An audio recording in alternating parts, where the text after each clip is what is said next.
ছোট্ট একটা গল্প শুনি। আমার একটা বন্ধু ছিল, তার ভীষণ ঘুরতে যাওয়ার শখ ছিল। হ্যাঁ, তার ইচ্ছা ছিল যে আমি একটা ভালো দামি বাইক কিনবো, যে আমি বাই রোড কোথাও না কোথাও ঘুরতে যাব লং ট্যুরের জন্য। কিন্তু তার কাছে সেই মুহূর্তে একটা বাইক কেনার মতো পয়সা তো ছিলই, কিন্তু সে চাইছিল যে আরেকটু বেটার পয়সা হলে একটা ভালো দেখে ভালো একটা গাড়ি কিনবো। কিন্তু সেই আশা, তার আশাই রয়ে গেল। কিছু মাস পরে সেই বন্ধুটা হঠাৎ এক্সপায়ার করে গেল হার্ট অ্যাটাকে। কারণ তার কাছে টাকা থাকলেও সে আর বাইক কিনতে পারল না, সে আর ঘুরতে যেতে পারল না।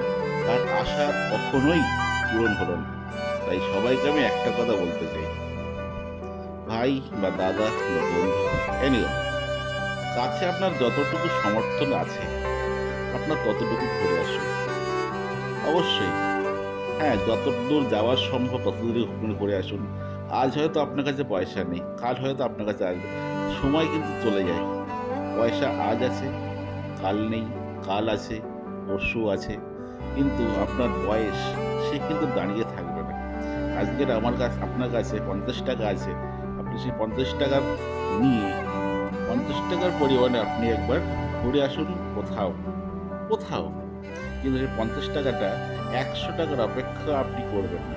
কারণ ৳১০০ অপেক্ষা যখন করছেন তখন হচ্ছে কি, আপনি যখন ৳১০০ আপনার কাছে এসে যাবে, তখন আপনার শরীরের সেই ক্ষমতা আর থাকবে না যে আপনার সেই স্বপ্নের জায়গাটা একবার ঘুরে আসার জন্য। তাই সবাইকে রিকোয়েস্ট করব, একটাই কথা, সামর্থ্য অনুযায়ী সবাই ঘুরতে চলুন, সবাই চলুন। হ্যাঁ, বাই রোড যদি যেতে চান, নিজের বাইক, না কোনো বাইক ভাড়া করে, আপনার কাছে যে বাইক আছে সেটা নিয়েই আপনি যে কোনো জায়গায় আপনি যেতে পারবেন।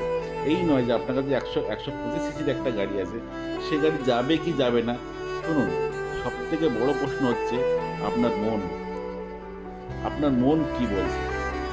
আপনার মন যদি কোনো ভরসা দেয়, আপনি 100% যেমন যেতে পারবেন। যদি আপনার মন ভরসা না দেয়, তাহলে দেখুন সামনে যে গাছগুলো আসছে, যার কোনো পাতা নেই, হালকা গাছ আছে, আপনার ঠিক অমনটি অবস্থা হয়ে যাবে। এমন একটা টাইম, তখন আপনার কোনো কিছু করার থাকবে না।